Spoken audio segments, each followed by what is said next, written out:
In health news tonight, imagine a world where some of the most commonly prescribed medicines no longer work. Well, that's already happening, and doctors are working to make sure it doesn't get worse. That includes doctors right here at home. WMAR 2 News' Elizabeth Worthington spoke with one of them today.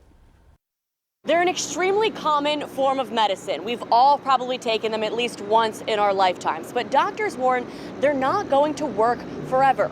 We talked to an infectious disease specialist about what happens when antibiotics are no longer effective. Chances are you don't think twice when your doctor prescribes you a Z-Pak, but Dr. Coffey wants you to. Very concerned. We talk about it every day. I talk about it with every patient that I see in my clinic. Dr. Coffey is an infectious disease specialist at the Baltimore VA Medical Center.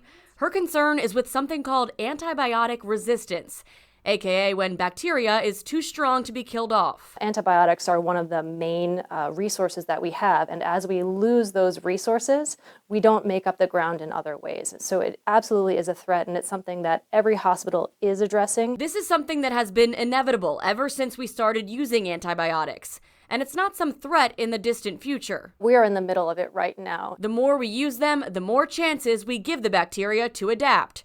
Ever heard of the term superbugs? That's what we're up against now. Even some bacteria have become resistant to every antibiotic that we have available. That's not the majority of all bacteria, but it is out there, and it's scary because those bacteria, if they become more prevalent in the population, we don't have any great options at this point to treat some of those. While the obvious solution would just be to develop new antibiotics, that's not actually realistic. Bacteria actually change faster than we can develop new antibiotics to treat them. That's why doctors have started asking, do I really need to prescribe an antibiotic for this? And if so, what's the shortest period of time I can prescribe it for? Dr. Coffey says cutting down on our antibiotic use is our best defense. In Baltimore, Elizabeth Worthington, WMAR 2 News.